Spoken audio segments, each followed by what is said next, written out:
مالک کے حضور جب بندہ عزت سے سر جھکا دیتا ہے اللہ کی رحمتیں بندے پہ نازل ہوتی ہے۔ ایک روایت میں آتا ہے جب بندہ نماز کے لیے کھڑا ہوتا ہے، ابھی اس نے سجدے میں جانا ہوتا ہے، ابھی وہ قیام ہی کرتا ہے، اللہ فرماتا ہے میرے بندے کے گناہ جو ہیں اس کے بدن سے نکال کے ایک سمت کر دو، تاکہ میرا بندہ اس حالت کے اندر میرے حضور حاضر ہو کہ وہ گناہوں سے پاک اور صاف ہو۔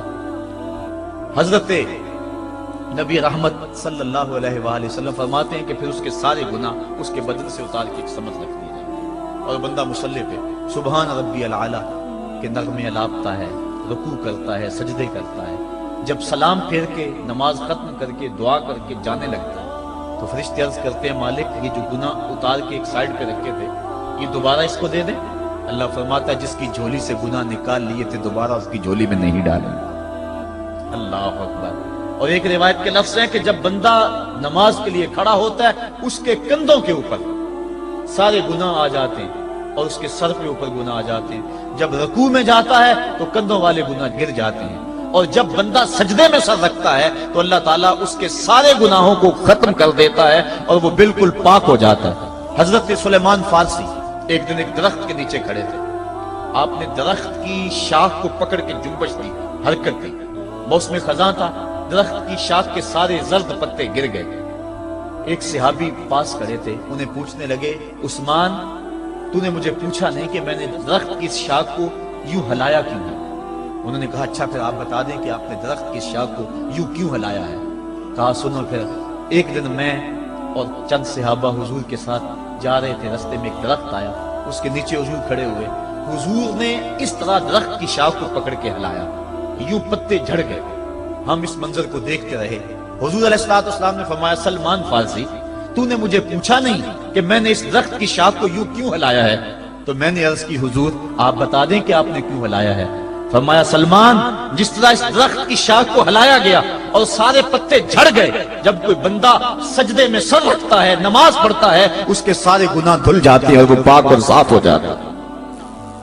ایک دن فرمایا صحابہ اگر کوئی بندہ اس کے گھر کے سامنے سے نہر گزرتی ہو اور وہ دن میں 5 مرتبہ اس نہر کے اندر غسل کرے تو بتاؤ اس کے بدن کے اوپر کوئی میل کچیل رہ جائے گا؟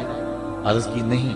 فرمایا اس طرح جو 5 نمازیں پڑھتا ہے اس کے بدن کے اوپر گناہوں کا میل نہیں رہتا۔ فرمایا الصلاۃ معراج المومنین، نماز مومنوں کا معراج ہے۔ عماد الدین الصلاۃ، نماز دین کا ستون ہے۔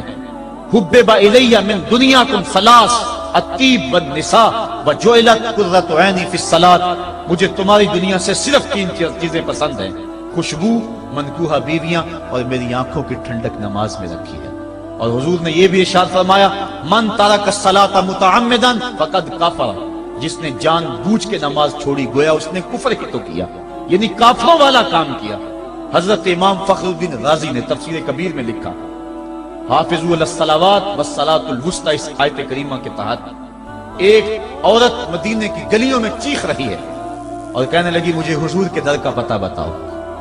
حضور کی چوکھٹ کا پتہ بتلایا گیا، وہ حاضر ہوئی۔ آقا کریم صلی اللہ علیہ وسلم کی خدمت میں عرض کی حضور میرا خامد سفر پہ گیا ہوا تھا اور میں نے اس کی عدم موجودگی کے اندر زنا کر لیا، حمل ٹھہر گیا اور جو بچہ پیدا ہوا میں نے مارے شرم کے اس بچے کو سرکے کے مرتبان میں ڈال دیا اور پھر اسی سرکے سے میں لوگوں کو فروخت کرتی رہی ہوں۔ اب جب کہ میرا ضمیر جاگا ہے میں آپ کی خدمت میں حاضر ہوئی، مجھے بتایا جائے کہ میرے گناہ کا بھی کوئی کفارہ ہے۔ حضور نے ارشاد فرمایا جو تو نے زنا کیا ہے اس کی سزا رجم ہے کیونکہ تو شادی شدہ ہے، اور جو تو نے بچے کو قتل کیا ہے قتل کی سزا قتل ہے، اور جو تو نے سرکہ بیچا ہے فقد ارتکبت کبیرہ، تو نے کبیرہ گناہ کیا ہے، اس کی سزا تو قیامت کے دن پائے گی۔ اس کے بعد حضور فرمایا ان تینوں گناہوں کی یہ سزا ہے، لیکن جس طرح تو گھبرائی ہوئی آئی تھی میں تو یہ سمجھا تھا شاید تیری نماز اثر قضا ہو گئی ہے۔ اب آپ اندازہ کریں کہ نماز کی اہمیت کیا ہے اور ہم اس باب میں کتنی سستی کرتے ہیں۔ کسی سے پوچھا جائے نا آؤ نماز پڑھنے چلے، وہ کہتے ہیں بس یار میرے کپڑے پلید ہیں، کپڑے میرے پاک نہیں ہیں۔ تیرے کپڑے کیسے پاک رہ سکتے ہیں؟ تو اللہ کے حضور جھکنا نہیں جانتا، تیرے کپڑے بھی پلید ہے، تیرا دل بھی پلید ہے، تو اس کے حضور جھک کے تو دیکھ، تن بھی ستھرا کر دے گا، تیری روح کو بھی پاکی دے دے گا، تیرے قلب کو بھی طہارت بخش دے گا۔ تو اس کے حضور آ جھک، اس کے حضور سجدوں سے اللہ کے حضور خراج پیش کر اپنی محبتوں کا۔ جب بندہ سجدے میں سر رکھتا ہے اللہ فرشتوں میں فخر کرتا ہے، میرے بندے کو دیکھو نا، بالآخر میرے حضور ہی جھکا ہے نا، کتنے گناہ کیے اس نے، کتنے جرم کیے اس نے، لیکن بالآخر میرے حضور آیا اور اپنے گناہوں کی معافی مانگتا ہے۔ فرشتوں گواہ ہو جاؤ، میں نے اپنے اس بندے کی مغفرت فرما دی۔ تو اللہ کے حضور نماز پڑھنے والا، بلکہ ایک روایت مسند امام احمد بن حنبل میں موجود ہے، حضور فرمایا جب بندہ نماز کے ارادے کے لیے اٹھتا ہے اور وضو کرنے کے لیے، جب پانی کا پہلا قطرہ چلو پہ لیتا ہے، جو ہی اس کے بدن سے وضو کا پانی چھوتا ہے اللہ اس کے گناہوں کو معاف فرما دیتا ہے۔ جس نماز کے قصد کے لیے اٹھیں اور وضو کریں اور پانی چھوتے ہی گناہ معاف ہو جائیں، اگر اس نماز کا اعلیٰ درجہ سجدہ کر دیا جائے تو پھر مالک کی کتنی رحمت نازل ہوگی۔ یہ کتنی بڑی دولت ہے، یہ کتنا بڑا سرمایہ ہے جس سے ہم لوگ محروم رہ جاتے ہیں۔ آؤ اللہ کی رحمتیں سجدے میں ڈھونڈے، سجدے میں پیشانی رکھ کے جب ہم اس کی رحمت کو مانگے تو وہ مالک ہمارے اوپر رحمتیں نازل کرے گا۔ آج پوری دنیا کے اوپر مسلمانوں کے ساتھ جو حالات ہیں وہ کسی سے مخفی نہیں۔ کوئی کہتا ہے کہ معاشی طور پہ مسلمان کمزور ہیں، اس وجہ کو بھی میں تسلیم کرتا ہوں۔ مسلمان کے پاس آلات حرب و ضرب بھی موجود نہیں ہیں، اس وجہ کو بھی تسلیم کر لیا جائے۔ سیاسی طور پہ مسلمان کمزور ہیں، اس وجہ کو بھی تسلیم کر لیا جائے۔ یہ ساری وجہیں اپنی جگہ پہ، لیکن یہ بھی تو سنو، مسلمانوں کی تعداد اس وقت 1,40,00,000,000 ہے۔ افرادی قوت اتنی کبھی بھی مسلمانوں کی نہیں ہوئی تھی۔ اس وقت مسلمانوں کے پاس ایٹمی طاقت موجود ہے، اتنی قوت عسکری کبھی بھی مسلمانوں کے پاس نہیں ہوئی تھی۔ 56 اسلامی ملک ہیں جن میں قیمتی معدنیات سے اور تیل کی دولت سے اور سونے کی قیمتی معدنیات سے یہ مسلمان مالا مال ہیں۔ کیا کچھ نہیں ہے جو مسلمانوں کے پاس نہ ہو، لیکن ایک دولت چھن گئی مسلمانوں کے پاس، وہ سجدے کی آبرو، وہ سجدے کی عزت، وہ پیشانی رکھ کے اس رب کو پکارنا جو سب سے اعلیٰ ہے، جو سب سے بالا ہے، جس نے موسیٰ کے فرعون کو نیل کی موجوں میں ڈبو دیا۔ کیا پوری امت مسلمہ 1,40,00,000,000 انسان سجدے میں سر رکھ کے سبحان ربی الاعلیٰ کے نغمے آلات کے اپنے رب سے گزارش کریں اور اپنی امت کا رونا روئیں؟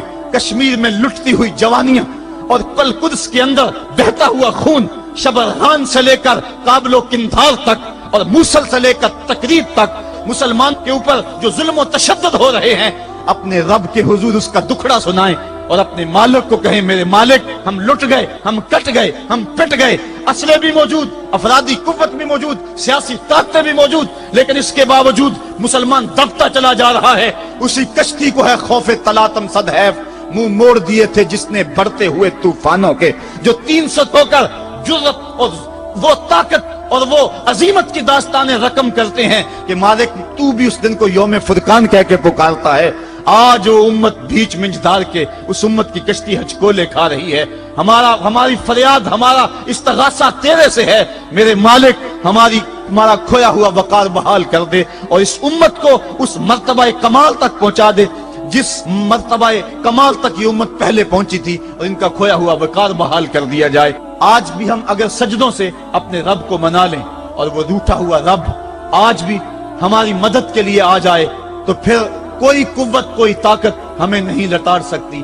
آئیے ہم سجدے سے اپنے مالک، اپنے خالق اور اپنے رازق کے حضور اپنی محبتوں اور اپنی الفتوں کا خراج پیش کریں۔ نماز ایک ایسی عبادت ہے جس کا حکم قرآن میں 750 مرتبہ کے قریب دیا گیا۔